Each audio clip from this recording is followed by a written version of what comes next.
నమస్కారం. ఇవాళ మనం ఒక అద్భుతమైన పుస్తకం గురించి మాట్లాడుకోబోతున్నాం. అదే ప్రముఖ ఆంత్రప్రెన్యూర్ కె. గణేష్ గారు రాసిన మాస్టరింగ్ డిస్రప్షన్. వ్యాపార రంగంలో ఒక్కసారిగా వచ్చే పెనుమార్పులని ఎలా తట్టుకోవాలి, వాటిని మనకు అనుకూలంగా ఎలా మార్చుకోవాలనేది ఈ పుస్తకం చాలా ప్రాక్టికల్గా వివరిస్తోంది. సో ఏమాత్రం ఆలస్యం చేయకుండా నేరుగా అసలు విషయాల్లోకి వెళ్ళిపోదాం. వ్యాపార ప్రపంచంలో ఎప్పుడూ వినిపించే ఒక ఆసక్తికరమైన ప్రశ్న: కోడాక్, నోకియా లాంటి అపారమైన వనరులు ఉన్న దిగ్గజ సంస్థలు అసలు ఎందుకు కుప్పకూలాయి? అదే సమయంలో కనీస వనరులు లేని చిన్న చిన్న స్టార్టప్లు మార్కెట్ని ఎలా శాసిస్తున్నాయి? ఎప్పటికప్పుడు వస్తున్న మార్పులను పట్టించుకోకపోవడం వల్లే ఈ అతిపెద్ద ముప్పు వస్తోంది. దీన్నే మనం డిస్రప్షన్ అంటాం. ఈ ముప్పు గురించి మనందరికీ ఖచ్చితంగా అవగాహనుండాలి. సరే, ఈరోజు మన విశ్లేషణలో ఏమేం కవర్ చేయబోతున్నామంటే ప్రధానంగా 6 అంశాలు. అవేంటంటే అంతరాయ ముప్పు లేదా థ్రెట్ ఆఫ్ డిస్రప్షన్, ఈ పుస్తక రచయిత పరిచయం, డిజిటల్ పబ్లిక్ ఇన్ఫ్రాస్ట్రక్చర్ ఇచ్చే అడ్వాంటేజ్, ప్లాట్ఫామ్లు మరియు D2C మోడల్స్, భవిష్యత్ సాంకేతికత, అలాగే వేగంగా నేర్చుకునే సంస్కృతి. సో ఒక్కొక్కటిగా చూద్దాం. ముందుగా మొదటి పాయింట్: అంతరాయం ముప్పు అంటే థ్రెట్ ఆఫ్ డిస్రప్షన్. ఏళ్ల తరబడి స్థిరంగా, చాలా కంఫర్టబుల్గా నడుస్తున్న పాత వ్యాపారాలను ఈ కొత్త ట్రెండ్స్ ఎలా సైలెంట్గా దెబ్బతీస్తాయో అర్థం చేసుకోవడం ఇక్కడ చాలా ముఖ్యం. ఈ పుస్తకంలో డిస్రప్షన్ గురించి చెప్పిన ఒక అద్భుతమైన ఎగ్జాంపుల్ వేడి నీటిలో కప్ప. ఒక కప్పను నీటిలో వేసి నెమ్మదిగా వేడి చేస్తున్నప్పుడు ఆ వెచ్చదనాన్ని అది బాగా ఎంజాయ్ చేస్తుంది. ప్రమాదాన్ని అస్సలు పసిగట్టదు. తీరా నీరు మరిగే స్థాయికి వచ్చాక ఇక బయటకు దూకలేక అక్కడే ప్రాణాలు వదులుతుంది. సంప్రదాయ వ్యాపారాల పరిస్థితి కూడా అంతే. చుట్టూ నెమ్మదిగా వస్తున్న మార్పులను అవి లైట్ తీసుకుంటాయి. తీరా ప్రమాదం ముంచుకొచ్చేసరికి అవి కోలుకోలేని స్థాయికి పడిపోతాయి. దీనికి మన కళ్ళెదురుగా కనిపిస్తున్న బెస్ట్ వాస్తవ ఉదాహరణ చూద్దాం. దశాబ్దాలుగా మన వీధుల్లో ఉంటున్న సాంప్రదాయ కిరాణా దుకాణాలను తీసుకోండి. వాళ్ళకిప్పుడు ఎక్కడ్నుంచి ముప్పొస్తుంది? జెప్టో, బ్లింకిట్ లాంటి క్విక్ కామర్స్ స్టార్టప్స్ నుంచి. ఏమాత్రం వెనకాడకుండా వెంచర్ క్యాపిటల్ నిధులతో రిస్క్ చేస్తూ కేవలం 10 నిమిషాల్లో డెలివరీ ఇస్తూ ఆ చిన్న స్టార్టప్లు ఏకంగా రీటైల్ రంగాన్నే ఎలా శాసిస్తున్నాయో మనం చూస్తూనే ఉన్నాం కదా. డిస్రప్షన్ ముప్పు అంటే ఎగ్జాక్ట్గా ఇదే. రైట్. ఇప్పుడు అసలు ఈ అద్భుతమైన ఫ్రేమ్వర్క్స్ని మనకందించిన వ్యక్తి గురించి మాట్లాడుకుందాం. ఆయనే ఈ పుస్తక రచయిత కె. గణేష్ గారు. ఈయన ఏదో సాధారణ రైటర్ కాదు, ఒక అత్యంత విజయవంతమైన సీరియల్ ఆంత్రప్రెన్యూర్. అందుకే ఈయన మాటలకు వ్యాపార ప్రపంచంలో అంత క్రేజ్, విశ్వసనీయత ఉన్నాయి. గణేష్ గారి ప్రయాణం ఒకసారి చూస్తే ఆయన హెచ్సిఎల్లో ఒక సాధారణ ఉద్యోగిగా కెరియర్ స్టార్ట్ చేశారు. 1990లో తన మొదటి కంప్యూటర్ మెయింటెనెన్స్ స్టార్టప్ను ప్రారంభించారు. ఇక ఆ తర్వాత ఆయన వెనుతిరిగి చూసుకోలేదు. 2011 నాటికి బిగ్ బాస్కెట్, పోర్టియా లాంటి భారీ కంపెనీలను స్థాపించి ఏకంగా యూనికార్న్ స్థాయికి చేర్చారు. ఇక్కడ మనం గమనించాల్సిన ఆసక్తికరమైన విషయమేంటంటే ఆయన ఐడియాలేవి నోబెల్ బహుమతి గెలుచుకునేంత సంక్లిష్టమైనవి కావు. చాలా సింపుల్ అండ్ ప్రాక్టికల్. అవును, ఆయన స్వయంగా ఏమంటారంటే, నేనొక జర్నలిస్ట్ని, నేను పెద్ద టెక్నికల్ నిపుణుణ్ణి కాను, ప్రజలెక్కడ ఇబ్బంది పడుతున్నారు, వాళ్ల సమస్యలేంటి అనే దానిపైనే నేను దృష్టి పెడతాను అని అంటారు. దానికి బెస్ట్ ప్రూఫ్ ఆయనే. కార్పొరేట్ ఆఫీసుల్లో రకరకాల కంప్యూటర్ బ్రాండ్ల సర్వీసింగ్ కోసం జనాలు పడుతున్న ఇబ్బందిని ఆయన గమనించారు. వెంటనే వాటన్నిటికీ కలిపి ఒకే సర్వీస్ మోడల్ తీసుకొచ్చారు. ఆ చిన్న ఆలోచనే ఆయన మొదటి విజయానికి పునాది వేసింది. అంటే చిన్న సమస్యల పరిష్కారమే పెద్ద వ్యాపారాలకు మూలమన్నమాట. ఇప్పుడు మనం మూడవ అంశమైన డిజిటల్ పబ్లిక్ ఇన్ఫ్రాస్ట్రక్చర్ అంటే షార్ట్కట్లో డిపిఐ గురించి మాట్లాడుకుందాం. 1990ల నాటి పరిస్థితులతో పోలిస్తే నేటి ఆధునిక వ్యాపారాలకు దొరుకుతున్న అతిపెద్ద అడ్వాంటేజ్ ఇదే. నిజం చెప్పాలంటే ఇప్పుడు మన దేశంలో ఒక బిజినెస్ స్టార్ట్ చేయడం అనేది ఎంతో సులభంగా మారిపోయింది. మొత్తం ఎకోసిస్టమ్ అంతా ఆంత్రప్రెన్యూర్స్కి ఫేవరబుల్గా ఉందనిపిస్తుంది. చూడండి, క్షణాల్లో పేమెంట్స్ చేయడానికి మనకి యూపీఐ ఉంది, పేపర్లెస్ ప్రాసెసింగ్ కోసం ఈకేవైసీ ఉంది, అలాగే చిన్న వ్యాపారాలను సైతం కామర్స్కి కనెక్ట్ చేసే ఓఎన్డీసీ వ్యవస్థ ఉంది. ఇక రిస్క్ లేని రుణాల కోసం అకౌంట్ అగ్రిగేటర్లు ఉండనే ఉన్నాయి. ఇవన్నీ కలిపి ఒక అద్భుతమైన ప్లగ్ అండ్ ప్లే వాతావరణాన్ని సృష్టించాయి. దీనివల్ల ఏమవుతుంది? కొత్త వ్యాపారాలు చాలా స్పీడ్గా నిలదొక్కుంటున్నాయి. దీన్నంతటినీ అద్భుతంగా వివరించే బెస్ట్ ఎగ్జాంపుల్ బెంగళూరుకు చెందిన నమ్యయాత్రి యాప్. ఓలా, ఊబర్ లాంటి వేల కోట్ల మల్టీనేషనల్ కంపెనీలను ఢీకొట్టేందుకు ఈ యాప్ సింపుల్గా మన ఓఎన్డీసీ నెట్వర్క్ను వాడుకుంది. అంతే, డ్రైవర్ల దగ్గర్నుంచి ఎలాంటి కమిషన్ తీసుకోకుండా అద్భుతమైన ఆల్టర్నేటివ్ని ఇచ్చి సంచలనం సృష్టించింది.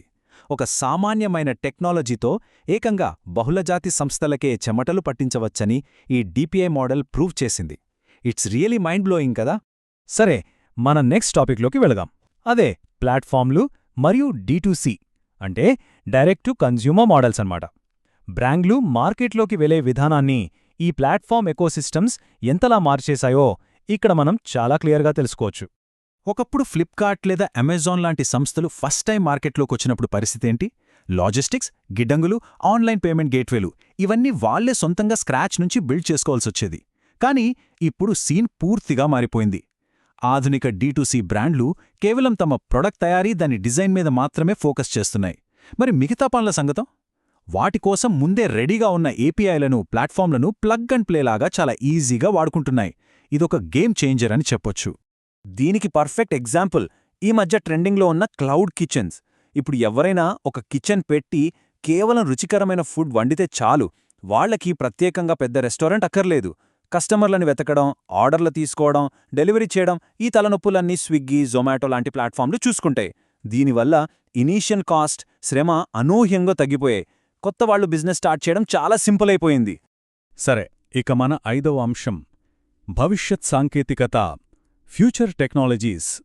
వచ్చే 10 ఏళ్లలో వ్యాపారాల మనుగడను పూర్తిగా శాసించే అత్యంత శక్తిమంతమైన టెక్నాలజీలు ఇవే అని గణేష్ గారు గట్టిగా చెబుతున్నారు. అవేంటో చూద్దాం. First of all, generative AI. ఇది నిజంగా ఒక సునామీ లాంటి మార్పును తీసుకొస్తోంది. ఆలోచించండి, చాట్‌జీపీటీ వచ్చి కనీసం 3 ఏళ్లు కూడా కాలేదు. అప్పుడే ఆఫీసులలో పనులు చేసే విధానాలే పూర్తిగా మారిపోతున్నాయి. ఒకప్పుడు సాఫ్ట్వేర్ను మనం కేవలం ఒక టూల్గా, ఒక సర్వీస్గా వాడేవాళ్లం. కానీ ఇప్పుడు ఏకంగా సర్వీస్ మొత్తాన్ని ఆ సాఫ్ట్వేరే చేసే స్థాయికి మనం వచ్చేశాం. ఆర్గనైజేషన్స్ వర్క్ఫ్లోలైతే ప్రాథమిక స్థాయి నుండి పూర్తిగా మారిపోబోతున్నాయి. ఇకపోతే ఫ్యూచర్ని షేక్ చేయబోయే మరో అద్భుతమైన టెక్నాలజీ క్వాంటమ్ కంప్యూటింగ్. ఇది కేవలం ఏదో టెక్ కంపెనీలకే పరిమితం అనుకుంటే మనం పొడబడినట్లే. మందుల తయారీ, సైబర్ సెక్యూరిటీ, భారీ లాజిస్టిక్స్ లాంటి ఎన్నో సాంప్రదాయ పరిశ్రమలను సైతం సమూలంగా మార్చివేసే అపారమైన కెపాసిటీ దీనికుంది. ఇది తీసుకురాబోయే డిస్రప్షన్ నెక్స్ట్ లెవెల్లో ఉండబోతోంది. ఈ పుస్తకంలో ఫ్యూచర్ టెక్నాలజీకి సంబంధించి ముఖ్యంగా ఎలక్ట్రిక్ వెహికల్స్ గురించి చెప్పిన ఒక పాయింట్ చాలా బాగుంటుంది. పాత రోజుల్లో గోల్డ్ రష్ వచ్చినప్పుడు బంగారం తవ్విన వాళ్లకంటే ఆ తవ్వకానికి కావలసిన పారలు, ఇతర పనిముట్లు అమ్మినవాళ్లే కోటీశ్వరులయ్యారు. అవునా? సేమ్ లాజిక్ ఇక్కడ కూడా.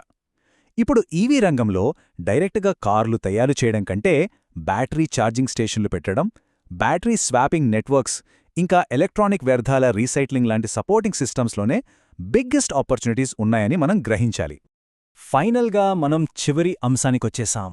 అదే వేగంగా నేర్చుకునే సంస్కృతి లేదా ఫెయిల్ ఫాస్ట్ కల్చర్. దశాబ్దాలుగా పాతుకుపోయిన పాత పెద్ద సంస్థలు ఈ కొత్త మార్పులకి తగ్గట్టుగా మానసికంగా, నిర్మాణాత్మకంగా ఎలా అడాప్ట్ అవ్వాలో ఇది చాలా క్లియర్గా వివరిస్తుంది. పాత సంస్థలు ఈ కాంపిటీషన్లో బ్రతికి బట్టకట్టాలంటే ఈ సర్వైవల్ ప్లేబుక్ను పక్కాగా ఫాలో అవ్వాల్సిందే. ఎప్పటికప్పుడు బయట ప్రపంచంలో వస్తున్న మార్పులను నిశితంగా గమనించాలి. కొత్తగా వస్తున్న ప్లాట్ఫామ్, ఎకోసిస్టమ్లను వెంటనే వాడుకోవాలి. ప్రయోగాలు చెయ్యాలి. విఫలమైతే అందులోంచి చాలా వేగంగా నేర్చుకునే ఫెయిల్ ఫాస్ట్, లెర్న్ ఫాస్ట్ సంస్కృతిని డెవలప్ చేసుకోవాలి. అన్నిటికంటే ముఖ్యంగా కార్పొరేట్ వాతావరణంలో రిస్క్ తీసుకోవడానికి ముందుకొచ్చే ఉద్యోగులను అభినందించాలి, వాళ్ళని రివార్డ్ చేయాలి. అప్పుడే ఇన్నోవేషన్ అనేది సాధ్యమవుతుంది.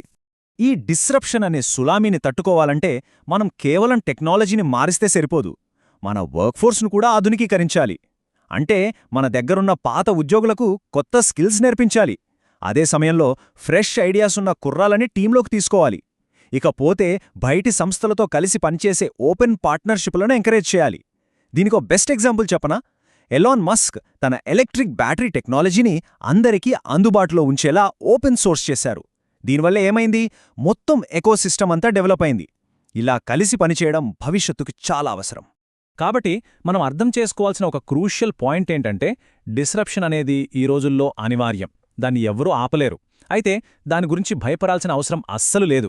ఆ మార్పును ముందుగానే పసిగట్టి అర్థం చేసుకుని దానికి తగ్గట్టుగా మారగలిగితే అది మీ వ్యాపారానికి ఒక అద్భుతమైన ఆయుధంగా మారుతుంది. ఈ అంతరాయాలను నైపుణ్యంగా డీల్ చేసిన వారు మాత్రమే భవిష్యత్తులో బ్రహ్మాండంగా వృద్ధి చెందుతారు. ఇక ముగించే ముందు మనందరం ఒకసారి ఖచ్చితంగా ఆలోచించాల్సిన ప్రశ్న ఒకటి ఉంది. మన పరిశ్రమను తాకబోయే తదుపరి అకస్మాత్తు ముప్పు ఏమయ్యుంటుంది? ఆ మరుగుతున్న నీరు ఎక్కడుందో, ఏ రూపంలో ఉందో గమనించండి.